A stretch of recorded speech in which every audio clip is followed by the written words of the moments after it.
Գազի գինը անփոփոխ կմնա, սակայն էլեկտրաէներգիան կթանկանա։ Հայաստանի էլեկտրական ցանցեր ընկերությունը հայտ է ներկայացրել հանրային ծառայությունները կարգավորող հանձնաժողով, առաջարկելով բնակչությանը մատակարարվող էլեկտրաէներգիայի սակագինը բարձրացնել ավելի քան 17 դրամով։ Խորհրդարանական ուժերն ամփոփել են հերթական եւ արտահերթ նիստերի արդյունքները, անդրադարձել են աղմկահարույց նախագծին, որն արագ վավերացվեց խորհրդարանում, ինչպես նաեւ Սյունիքում Սուրիկ Խաչատրյանի որդու մասնակցությամբ հերթական ծեծկրտուքին եւ անպատժելիությանը։ Ոսկե հասկի բնակչության մեծ մասի հիմնական եկամուտը Ռուսաստանի Դաշնությունից ուղարկվող տրանսպերտներն են։ Գյուղաբնակներն այսօր ակտիվորեն քննարկում էին Խոպանչիների օրենք անվանումը ստացած փոփոխությունների նախագիծը։ Գյումրու լոկոմոտիվային դեպոյի տարածքում տեղ ունեցավ հիշատակի եւ պատվոծառու բացման հանդիսավոր արարողություն հայրենական մեծ պատերազմի 70-ամյակին նվիրված միջոցառումների շրջանակներում։ Անկարան կարող է վերանայել իր հարաբերությունները Մոսկվայի հետ։ Թուրքիայի նախագահ Ռեջեփ Թայիփ Էրդողանը չի բացառել, որ Անկարան կարող է ետ կանչել Մոսկվայից իր դեսպանին։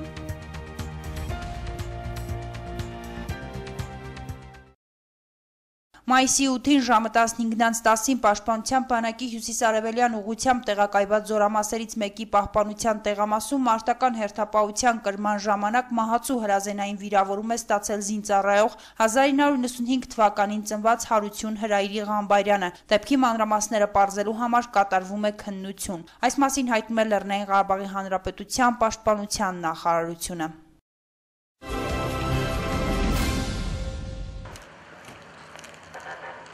Քննչական կոմիտեից տեղեկացնում են, որ Գյումրիում Ավետիսյանների ընտանիքի անդամների սպանության դեպքի առթիվ Հայաստանի Հանրապետության քննչական կոմիտեի հատուկ կարևորության գործերով քննության գլխավոր վարչությունում քննվող քրեական գործով ստացվել են նշանակված դատագենետիկական փորձաքննությունների եզրակացությունները։ Դեպքի վայրում հայտնաբերված տարբեր իրերի, այդ թվում ինքնաձիգի զինվորական համազգեստի վրա հայտնաբերվել է գործով մեղադրյալ Վալերի Պերմյակովի ԴՆԹ-ն։ Այսպես փորձաքննությունների եզրակացությունների համաձայն Ավետիսյանների տանը հայտնաբերված ծխախոտների ծխուկներից անջատված ԴՆԹ-ները համընկել են հիմնականում Սերյոժա Ավետիսյանի, ինչպես նաև Արմեն Ավետիսյանի արյան նմուշներից անջատված ԴՆԹ-ի գենետիկական բնութագրերի հետ։ Փորձաքննությունների ընթացքում փորձագետները ԴՆԹ են անջատել քննությանը ներկայացված Սվինդանակի Պատյանից, բռնակից եւ գոտուց, Սվինդանակի գոտուց զինվորական համազգեստից, որը նույնպես համընկել է Վալերի Պերմյակովի արյան նմուշից անջատված ԴՆԹ-ի գենետիկական բնութագրի հետ։ Վալերի Պերմյակովի գենետիկական բնութագիրն է հայտնաբերվել նաև ԱԿՍ 74 տեսակի ինքնաձիգի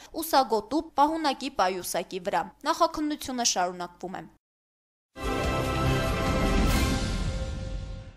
Հայաստանի էլեկտրական ցանցեր ընկերությունը հայտ է ներկայացրել հանրային ծառայությունները կարգավորող հանձնաժողով, առաջարկելով բնակչությանը մատակարարվող էլեկտրաէներգիայի սակագինը բարձրացնել ավելի քան 17 դրամով։ ՀԵՑ-ը առաջարկում է բնակչության համար էլեկտրաէներգիայի 1 կիլովատ-ժամի ցերեկային սակագինը ներկայիս 41,85 դրամից հասցնել 58,93 դրամի, գիշերային սակագինը 31,85 դրամից 48,93 դրամի։ Եթե հանձնաժողովը հաստատի առաջարկվող սակագինը ցերեկային ժամերին էլեկտրաէներգիան կթանկանա 40,8%-ով, իսկ գիշերը 53,6%-ով։ Հանրային ծառայությունները կարգավորող հանձնաժողովի նախագահ Ռոբերտ Նազարյանն ասում է, շատ ընկերություններ են այս ընթացքում նման առաջարկ ներկայացրել։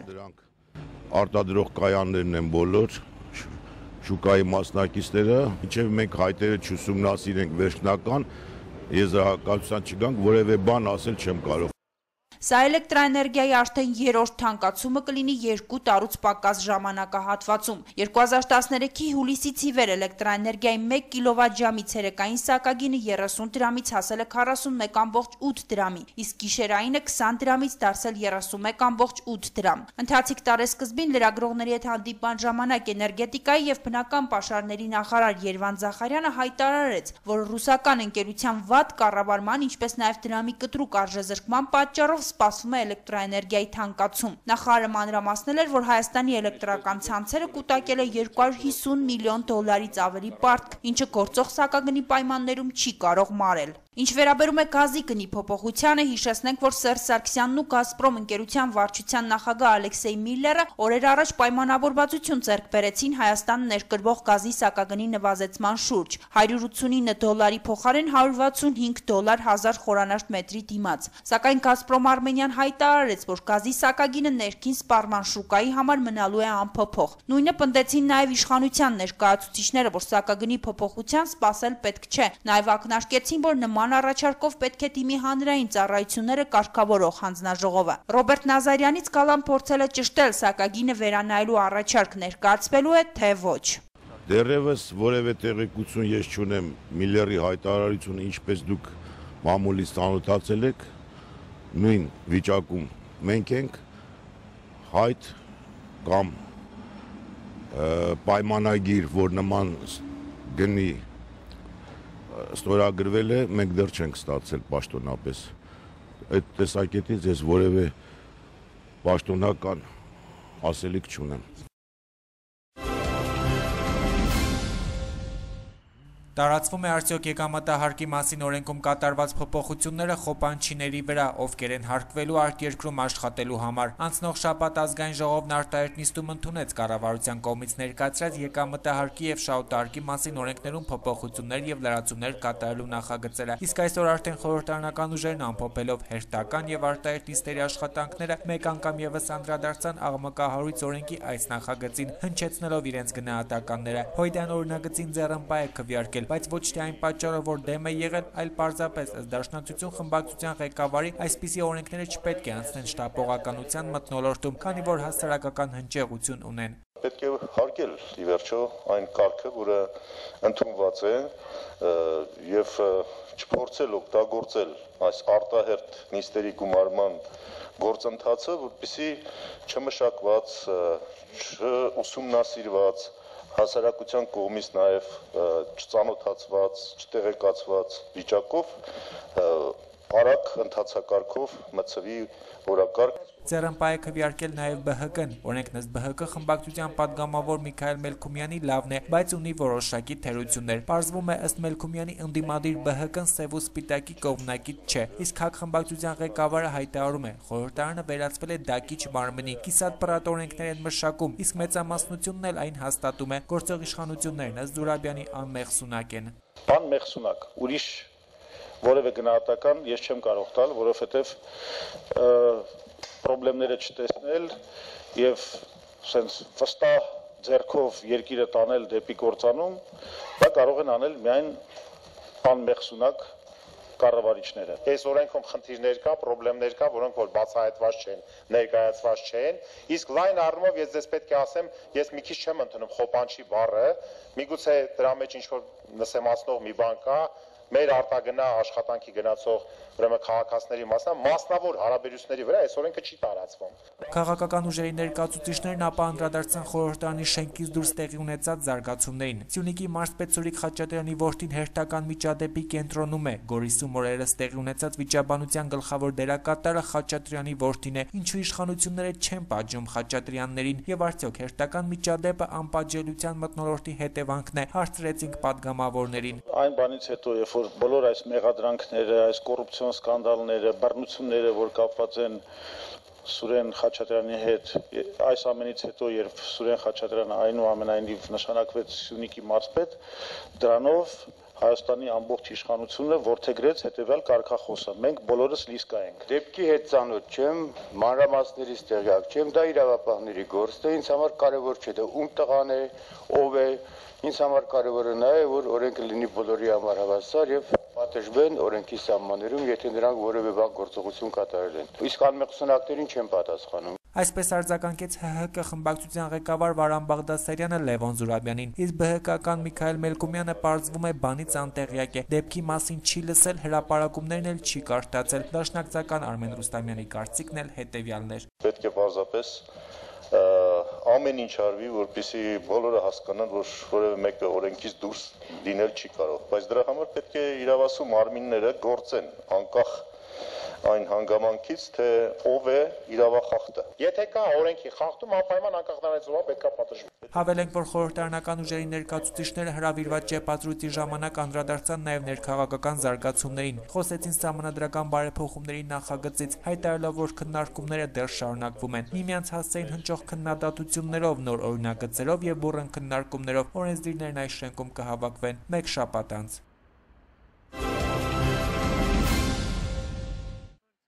Հայաստանի Հանրապետության պաշտպանության նախարար Սեյրան Օհանյանը Ժիրայր Սեֆիլյանի ձերբակալության մասին լրագրողների հարցին ի պատասխան այսօր ասել է, որ այդ հարցը պետք է տալ այն մարմիններին, որոնք ձերբակալել են նրան։ Միևնույն ժամանակ նախարարն ընդգծել է, որ Հայաստանը կայացած պետություն է եւ եթե ինչ-որ ձերբակալություն է եղել, ուրեմն ինչ-որ խնդիրներ, թերություններ կան։ Հիշեցնենք, որ մայիսի 4-ին գլխավոր դատախազությունը Սեֆիլյանի եւ նրա համախոհների խափանման միջոցը փոխեց կալանքը, փոխարինելով չհեռանալու մասին ստորագրությամբ։ Անդրադառնալով ռազմական ոլորտում Ռուսաստանի եւ Ադրբեջանի համագործակցությանը պաշտպանության նախարարը նշել է, որ եթե համեմատենք ռազմատեխնիկական առումով Ռուսաստանի համագործակցությունը Հայաստանի եւ այլ երկրների հետ, ապա ամենաշատ միջոցառումներն այս ոլորտում Հայաստանի հետ են իրականացվում։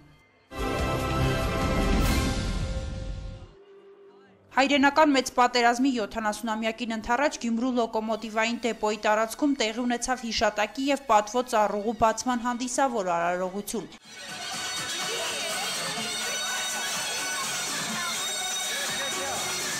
Ինչպես հայտնի է, հայրենական մեծ պատերազմին մասնակցել է նաև Անդրեշ Կովկասյան երկաթուղու հայկական բաժանմունքի 73 աշխատակից։ Այժմ վետերան երկաթուղայինների թիվը հասնում է 40-ի։ Նրանցից կային մասնակիցներ այսօրվա տոնական միջոցառմանը, մեծ զրույցում հիշեցին ու պատմեցին մանրամասներ հայրենական մեծ պատերազմի տարիներից։ Քանի որ կնոջս տարել են բանակ, երկու ամուսնացած էինք, կնոջս Ախուրանի ռայոնը տարավ 24 աղջիկ բանակ, խնդրեմ Կագնաձե կողքս, 43 թվականին ես իմ օժար կանգով գնացել եմ բանակ, որպեսզի կինը շգացել է, ես բանակ եմ եղել, ինձի ղեկավարել, դրա համար գնացի բանակ, ընդամենը 6 ամիս եմ մնացել, տարել են գորի, մի ամիս հրազաններ չիտենք ինչ բաներ, ոչ էլ մինչև վիրավորվել տեսել եմ հրազան, Մենակ նավուրա գնացել ենք առաջ։ Ընձի գծեցին մալի կալիբրնի զինիտնի արտիլերիան։ Այդտեղ ես այդ կալիբրի վրա 6 համարն էի։ Պետք է բինոկլը աչքերիս պետք է հաղորդեի, ուր դիցկուկա, ուր կեշտա, ինչ սամալյոտ է, գիշնի թեք բարձան աղջիկ ջան։ Մնացի մինչև պատերազմի վերջը։ Մեկ է քնած էինք, տրիվոկը տվին, հելանք ստրոյ կայնանք։ Հա, սվելիտանը ողոր մի հակուն, ասեց պատերազմը վերջացել է, հեմի ուրախություններից չիտենք ինչ ենենք, տղա կհամբուրենք, աղջիկ կհամբուրենք, հա, այդպես զորացրեցին ինձի։ 68 տարի դիվիզիոնայում մենակ, ուրիշ ոչ մի տեղ։ 1941 թվին 18 տարեկան հասակում գնացել եմ ֆրոնտ։ Մինչև կռվի վերջը մենք հաղթելով կարողացանք մեր ազգը պաշտպանել, գոյությունը պաշտպանել, որպես հայ։ Երբ որ կարծում էին որ պետք է վերանանք, բայց մենք նաբարոտ աշխուժացանք, ուրախացանք, աջեցինք, բարգավաճեցինք, այսօր ցանկանում ենք մեր երիտասարդությանը, մեր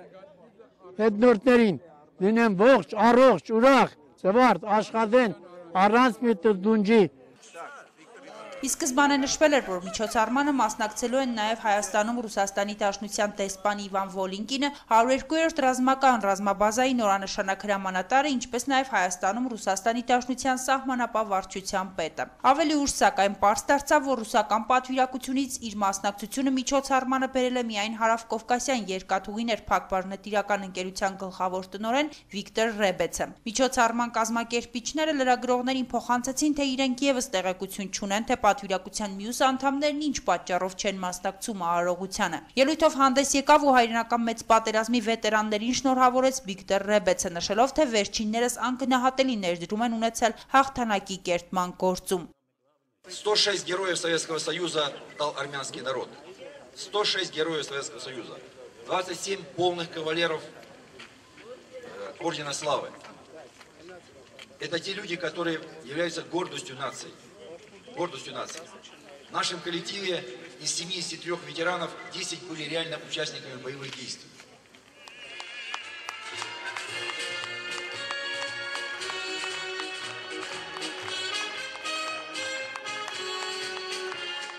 Լոկոմոտիվային դեպոյի տարածքում տեղադրված երկու վահանակների վրա ամփոփված են հայրենական մեծ պատերազմին մասնակից հայ երկաթուղայինների անունները, ինչպես նաև փոքրիկ տեղեկատվություն սոցիալիստական աշխատանքի հերոսի կոչմանն արժանացած հայ երկաթուղայինների մասին։ Նրանց մեծ մասը հայկական երկաթուղում աշխատել է 40 տարուց ավելի, իսկ այժմ գնացել են վաստակած հանգստի։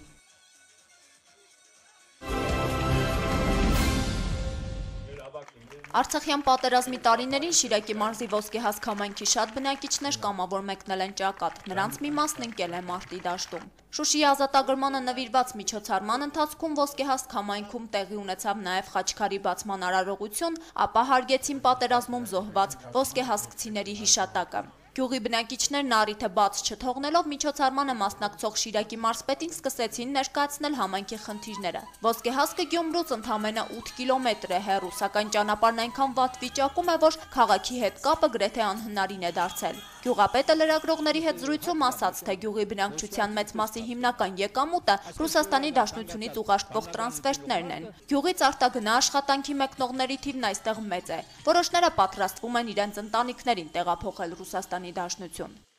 Տարիներ շարունակ արտագնա աշխատանքի մեկնող գյուղաբնակներն ակտիվորեն քննարկում էին ազգային ժողովի կողմից ընդունված եկամտային հարկի մասին եւ շահութահարկի մասին Հայաստանի Հանրապետության օրենքներում փոփոխություններ եւ լրացումներ կատարելու մասին նախագիծը։ Այն հիշեցնենք բուրըն քննարկումների տեղիք տվեց եւ ժողովրդի կողմից էլ ստացավ խոպանչիների օրենք անվանումը։ Ոսկեհասկցիները լսել են թե падգամավորների մտահոգությունները եւ թե կառավարության կողմից ներկայացված հիմնավորումը, որ խնդրի թյուրն բռնում է եղել եւ որ հարկային լրացուցիչ բեռ չի ավելանում արտերկրում աշխատող քաղաքացու վրա, այլ պարզապես ընկերությունը գրանցվում է Հայաստանում եւ նույն հարկերը վճարում է Հայաստանի Հանրապետության պետական բյուջե, սակայն թերահավատորեն են վերաբերվում դրան։ Ունդեղ ասում է, որ միայն հիմնարկ ձեռնարկությունները, որոնք այսինքն ստենդերն դեռ շահեն կգնան, դրաց մասին է խոսքը, ֆիզիկական անձնանց մասին չէ։ Բայց ինչքանով է դա ճիշտ, պետք է օրենք ուսումնասիրել։ Բայց վախ կա։ Ոչ կրամի 6 ամիս հետո մի տարի հետո դարձնեն խոպաջիկների վրա։ Հայաստանից ամեն ինչ հնարավոր է։ Կերան պրձան, всё էլ, բան չկա ուդելու։ Անցան խոպանջիների։ Ռուսաստանը իրեն ուզումները կանի, նույն ձև, իրեն տոգոսը վերցնի, նույնը այստեղ։ Այսինքն բանվորը պետք է աշխատի տա պետությանը։ Ոսկեհասկի բնակիչների կարծիքով դրսում աշխատող քաղաքացին ֆինանսապես կտուժի թե ոչ, այնքան էլ կարևոր չէ։ Կարևորը խնդրի բարոյական կողմն է, որտեղում Հայաստանի Հանրապետության կառավարությունը ոչ միայն աշխատանքով չի ապահովում քաղաքացուն, այլ մի բան էլ փորձում է դրսում գտնվող քաղաքացուց, որը պոտենցիալ արտագաղթող է, հարկեր կորզել։ Հետևաբար վստահ են, որ օրենքի այս փոփոխությունները կնպաստեն արտագաղթի ցուցանիշների ավելացմանը։ Մնացել են մի քանի հոգի, անել կգնան։ Թողնեն 4 մաֆիոզի այս երկիրը։ Դա նշանակում է աշխատատեղը ստեղծեն, տեղում աշխատեն չգնան դրսերը։ Եթե իրենք ապահովեին ինձ արտագնա աշխատանքով, ես մեծ ուրախությամբ 13% կդայի։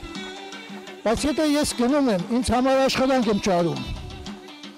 Գտնում եմ աշխատանքը, խոսում եմ, ինձ խապում են, չեն խապում, դա իրենց չի հետաքրքրում։ Ինչի՞ պիտի ես 13% տամ, ում տամ։ Շիրակի մարզպետ Ֆելիքս Ցոլակյանը մեծ հետ զրույցում փորձեց բացատրել, թե փոփոխությունը դրսում աշխատող հայկական կազմակերպությունների համար է, որպեսզի Ռուսաստանի Դաշնությունում նրանց վրա դրված հարկային բեռը ինչ-որ չափով մեղմվի։ Սա ինչ-որտեղ նաև դրական բան է իր մեջ պարունակում, որտեղ մենք ունենք բազմաթիվ գործարաններ, որոնք ունեն կազմակերպություններ, որոնք աշխատում են Ռուսաստանում, եւ իրենք պետք է հարգմուզեն այստեղ։ Այստեղ նաև նրանց շահագրգռելու խնդիրն է եղել, որպեսզի տոկոսը ցածր լինի, 13%-ի մասին է խոսքը։ Հիմա թե հետագայում էլ ինչ կերևա դրանից, օրենքի ընդունումից հետո, բանից հետո ես չեմ կարող ասել։ Ավարտվել է Սերժ Սարգսյանի աշխատանքային այցը Ամերիկայի Միացյալ Նահանգներ։ Սարգսյանը աշխատանքային այցով մեկնել է Ռուսաստանի Դաշնություն, որտեղ այսօր կմասնակցի Եվրասիական տնտեսական բարձրագույն խորհրդի նիստին։ Իսկ մայիսի 9-ին հայրենական մեծ պատերազմում հաղթանակի 70-ամյակին նվիրված միջոցառումներին։ Այս մասին ասված է նախագահի աշխատակազմի տեղեկատվության միջոցների եւ հասարակայնության հետ կապերի վարչության հաղորդագրության մեջ։ Իսկ Կրեմլի պաշտոնական կայքեջը տեղեկացնում է, որ տեղի է ունեցել ԱՊՀ երկրների ղեկավարների ոչ պաշտոնական հանդիպումը նվիրված հայրենական մեծ պատերազմում տարված հաղթանակին։ Թուրքիայի նախագահ Ռեջեփ Թայիփ Էրդողանը չի բացառել, որ Անկարան կարող է ետ կանչել Մոսկվայից իր դեսպանին։ Այս մասին Թուրքիայի նախագահը խոսել է թուրք պատմաբանների հետ հանդիպման ժամանակ։ Նա նաև նշել է, որ Անկարան կարող է վերանայել իր հարաբերությունները Մոսկվայի հետ կապված Ռուսաստանի Դաշնության նախագահի ապրիլի 24-ին Հայաստան այցելելու եւ ցեղասպանության 100-ամյակի միջոցառումներին մասնակցելու հետ։ Ավելի վաղ Թուրքիայի արտգործնախարարությունից էին քննադատել Ռուսաստանի Դաշնության նախագահ Վլադիմիր Պուտինի խոսքերը։